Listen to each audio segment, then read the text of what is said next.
Kalian pengen kaya, dan semua orang bahkan nyuruh kalian untuk baca buku. Masalahnya, siapa sih yang punya waktu baca puluhan buku keuangan? Tenang, di sini saya sudah baca berbagai puluhan buku tentang investasi dan keuangan, dan akan saya rangkumkan di satu video ini. Nah, halo Growth People, jadi di sini. Di video kali ini saya akan membahas semua hal tersebut agar menjadi pelajaran inti yang beneran bisa bikin kaya. Dan biar rapi akan saya susun juga seperti anak tangga dimulai dari 0 sampai 100 juta, lalu 100 juta sampai 1 miliar, dan 1 miliar sampai 10 miliar ya, biar terdapat step-step yang berbeda dan disesuaikan dengan buku-buku yang dibacanya. Yuk kita diskusi. Nah, di mana level pertama yang paling berat adalah menuju 100 juta yang pertama. Biasanya bottleneck atau hambatannya bukanlah masalah strategi atau bahkan bukan modal, mainkan kasarnya wadahnya dulu nih, bagaimana apakah cukup untuk menampung mencapai angka 100 juta tersebut. Bukankah kita sering dengar juga terkait doktrin-doktrin yang ada di dunia ini, di mana hati-hati dengan uang karena dia dikatakan sebagai akar dari segala kejahatan. Yang sebenarnya nggak salah sih, tapi masalahnya bukan pada uangnya, melainkan pada personalnya. Ya ibarat pisau lah, kalau kalian bisa pakai untuk hal baik, dimana pisau bisa kalian gunakan untuk membuat makanan dan bahkan membantu orang, yang kasarnya bisa menghidupkan orang lain. Tapi juga sebaliknya, pisau bisa digunakan untuk hal buruk dan bahkan misalkan membunuh orang. Dan untuk uang pun konteksnya sama. Biasanya orang yang nggak bisa manfaatin uang lah yang kasarnya malah menakut-nakuti orang lain terkait bahayanya uang tersebut. Dan rasanya di berbagai agama pun tidak ada ya larangan untuk menjadi kaya,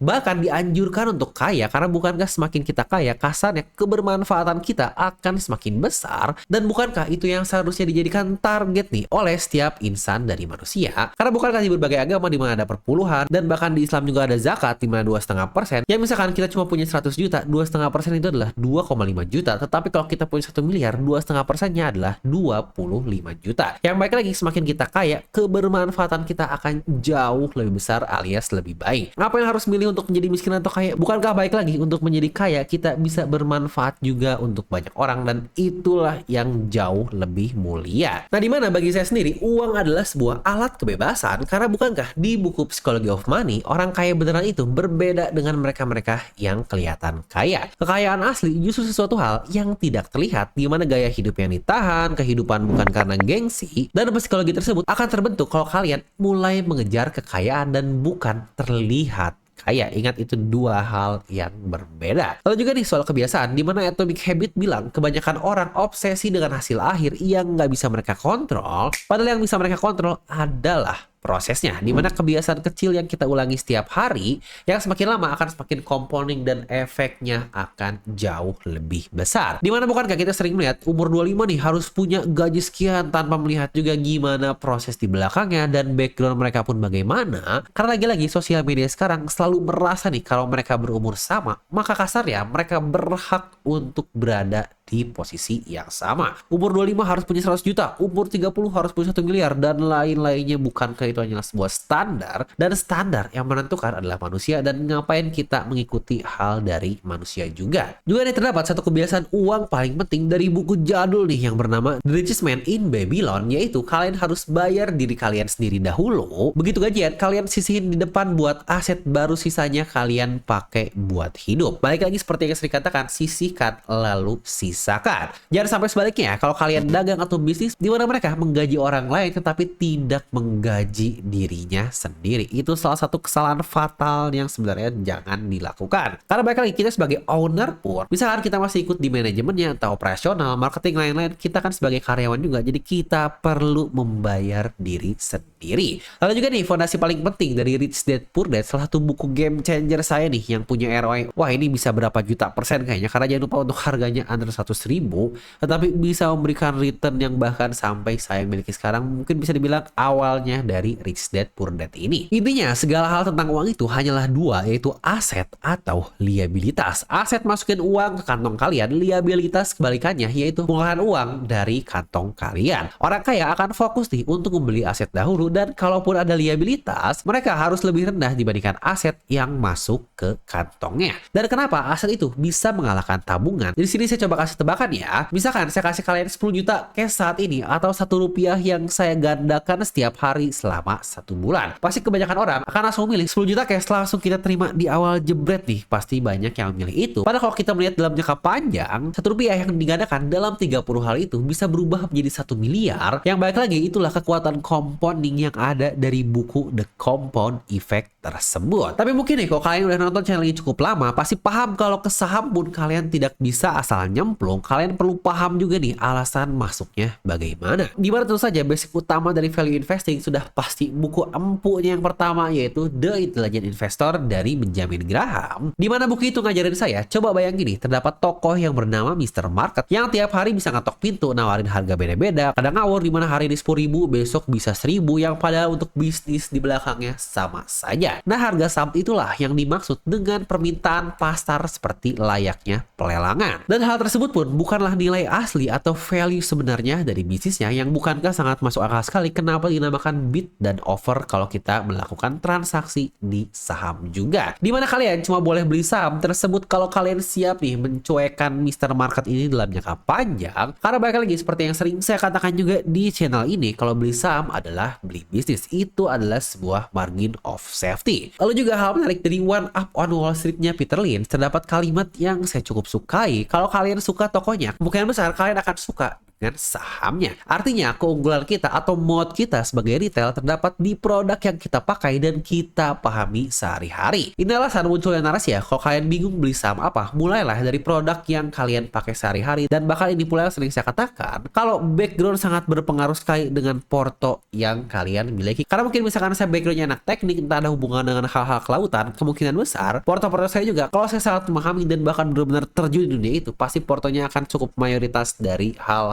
serupa. Atau mungkin misalkan kalian di batu bara atau banking, kemungkinan besar akan sama juga kan dengan background yang kalian miliki. Intinya di level awal ini kalian pahami value terlebih dahulu, karena 100 juta pertama dibangun dari mindset atau kepala yang benar. Nah, dimana baca buku bisa ngasih kalian teori yang cukup konkret, tapi jangan lupa kalian harus praktekkan juga teori tersebut menjadi suatu hal atau direalisasikan agar lebih baik. Dan tentu saja biar kalian gak asal mempraktikannya, kalian butuh yang namanya framework atau sebuah metode dimana cara saya menyaring bisnis yang bagus dan ngitung harga wajarnya apakah under value atau over value, dimana saya rangkum semuanya dalam satu metode yang bernama metode FCDST, yang pembahasan lengkapnya dari cara screening, lalu juga cara maintenance, dan bahkan aset allocation utamanya saya jelaskan di satu ebook Profit Wise, yang mungkin kalau kalian ingin mempelajari saham lebih lanjut lagi, kalian bisa cek link di deskripsi video. Karena balik lagi harganya sangat affordable sekali kalau dibandingkan kerugian kalian udah berapa di saham, 1 juta, 10 juta, atau bahkan 100 juta. Coba cek dulu link di deskripsi video. Nah, lanjut ke level kedua. Ketika kepala dan fondasi sudah beres, lompatan berikutnya butuh satu hal lain, yaitu kalian harus bisa menghasilkan sesuatu di luar kasarnya batas waktu yang ada. Dimana dari buku The Cash Flow Quadrant Kiyosaki ada 4 cara nih orang bisa dapat uang. Dimana terdapat E, yaitu employee alias karyawan, lalu juga terdapat S alias self-employed, terdapat juga B atau buat business owner, dan I buat investor. Yang di kiri adalah karyawan dan juga self-employed, dimana itu menjual waktu dan plafonnya pun cukup jelas, dimana sehari cuma punya 24 jam. Dimana yang di kanan adalah business owner dan juga investor, mereka pakai waktu dan uang orang lain kasarnya untuk bisa bertumbuh. Nah, buat naik dari 100 juta ke 1 miliar, kalian minimal banget harus punya di bagian kanan, ya minimal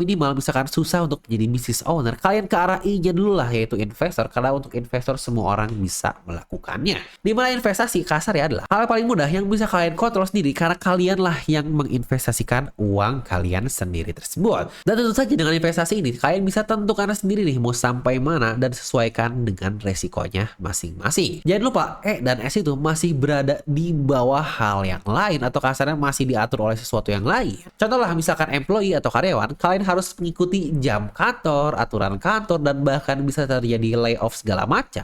Apalagi katanya in this economy yang sesuatunya lagi sangat susah sekali. Apalagi self-employed ya, walau kita bebas mengatur, tetapi kita hanya dapat uang kalau kita kerja doang. Misalkan saya seorang content creator, makin rajin upload akan makin besar income saya, tetapi itu pun akan mengikuti algoritma yang terus berubah seiring waktu dan dan bahkan audiens pun nantinya akan terus berubah. Maka at least kalau kalian sudah dari S dan E, kalian harus mulai ke arah I dulu nih sebagai seorang investor. Kalian bisa mulai dari yang paling rendah, yang low risk banget, yaitu deposito dibandingkan 0 sekali, alias kalian tidak memiliki investment sama sekali. Dan kalau mau lebih berubah lagi, kalian bisa menambah di atasnya yaitu bisnis. Dimana saran saya kalau kalian mau memulai bisnis tetap start small ya, alias mulai dari kecil, karena baik lagi kalau kalian nggak punya pengalaman, bisnis itu awalnya sangat-sangat sulit sekali, butuh strategi, butuh waktu yang bahkan mungkin ketika mau tidur ada aja hal yang kita pikirkan. Jadi baik lagi kalau kalian belum cukup mampu untuk ke arah B atau bisnis, kalian turun dulu di arah I-nya alias investornya, karena semua orang bisa masuk di sini. Dan di level ini yang tadi saya katakan, kalau waktu bisa terus berputar dan menghasilkan kekayaan juga. Karena sebenarnya hal tersebut pun akan nyambung ke buku berikutnya yang bernama The 4-Hour Workweek, di mana dia memiliki satu poin bagus nih. Yang penting bukanlah penghasilan totalnya, tetapi penghasilan per jam plus waktu kebebasannya. Contoh nih di bisnis, misalkan saya jualan online, pasti saya akan butuh nih untuk packing, untuk logistik, dan lain-lain. Dan mungkin kalau kalian malas nih, karena harus menghabiskan waktu dan teknis sekali lah masalah packing lain-lain yang tidak strategis, maka kalian bisa cari atau delegasikan hal tersebut kepada orang lain. Dan itulah gunanya kalau kalian nantinya akhirnya merekrut orang lain, entah karyawan, atau misalkan kalian outsource atau freelancer, semuanya untuk mendelegasikan hal yang mungkin kasarnya kalian tidak cukup sukai juga. Karena kalau sehari kalian bisa butuh waktu 2 jam untuk packing, dan dengan orang lain atau kalian delegasikan, maka kalian dikatakan bisa hemat waktu selama 2 jam per harinya. Karena baik lagi di buku The 4-Hour Workweek itu dikatakan orang dengan gaji 50 juta sebulan dan kerja 80 jam seminggu belum tentu dia lebih kaya dibandingkan orang yang punya gaji 20 juta sebulan tetapi kerjanya jauh lebih santai dan bebas. Ingat ya, kaya itu bukan cuma uang, tetapi uang dan waktu luang. Nah praktisnya di fase ini kalian perlu naikin income kalian terlebih dahulu, tapi jangan dulu naikin gaya hidup, karena tiap income naik, yang naik itu seharusnya adalah setoran kepada aset, bukan berbagai biaya cicilan yang lain. Dan keunggulan kita sebagai investor retail, kita nggak punya beban KPI bulanan layaknya manajer investasi. Jadi kita bisa sabar nungguin bisnis bagus matang dalam waktu jangka panjang.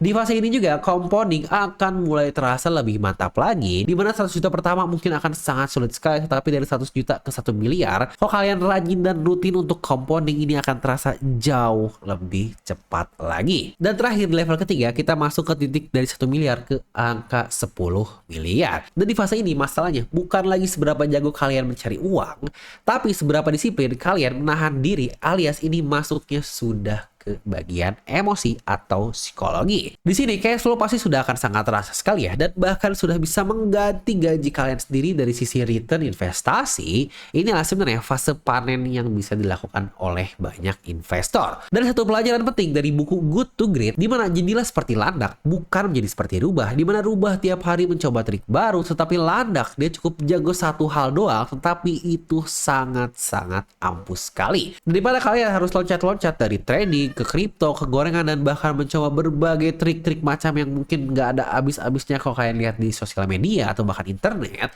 kalian lebih baik ahli di satu pendekatan yang kalian pahami dan mungkin kalian sangat-sangat into banget di satu metode tersebut. Dan buat saya sendiri tentu saja itu adalah value investing yang saya gunakan tadi, metode FCDST, metode original yang saya miliki sendiri. Yang bahkan biar teratur pun saya bagi portfolio saya menjadi 3 macam, yaitu kategori core, growth, dan juga kategori spekulasi. Dan karena saya pahami di sini, saya tahan kuatlah hal yang saya pahami, dan dari situ modalnya akan terus menggulung dengan jauh lebih cepat. Dan kalau kalian mau naik level lebih lagi di level ini, kalian perlu mikirin nih masalah makro atau bagaimana keadaan dunia luar. Terdapat buku yang bernama The Changing World Order yang bahas nih gimana tiap negara adidaya ada masa naik dan turunnya. Ya berguna sih buat perspektif, tapi jangan dipakai buat panik dan kabur dari pasar. Ya sebelum kalian punya kekuatan buat mempengaruhi hal-hal yang sebesar itu yang bahkan levelnya biasanya udah konglo dan lain-lain, fokus aja ke hal-hal yang bisa kalian kontrol. Contohnya bisnis yang bisa kita baca dari laporan keuangan. Karena pada akhirnya yang bikin 10 miliar itu bukanlah trading tiap hari di mana mencari satu sana sini kecil-kecil, tetapi kita fokus di satu doang dan kita bermain di long game yang bahkan sangat-sangat panjang game untuk bisa terus menggulung kemampuan kita dan bahkan modal kita. Ingat juga ya, kalau modal itu bukan cuma uang, tetapi otak pun atau skill adalah sebuah capital sendiri. ini. Nah, karena saya juga belum masuk di fase di atas ini, maka saya hentikan di fase ini saja. Maka kalau saya peras semua buku tadi menjadi satu kalimat utama, di mana pertama adalah kalian harus benahi kepala dulu. Lalu kalian harus membangun fondasi dan kalian harus membeli bisnis yang bagus agar uang kalian terus bertumbuh, compounding, dan efek snowballnya akan terus terasa. Di mana Warren Buffett saja, bukankah 90% kekayaannya baru datang setelah umur ke-50.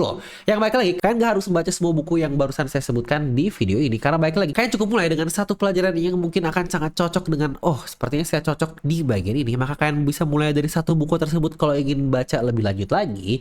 Tetapi kalau enggak juga, kalian boleh tuliskan pendapat kalian bagaimana pengalaman investasi dan keuangan kalian dari buku-buku yang pernah kalian baca. Sampai ketemu lagi di video selanjutnya. Stay ikro.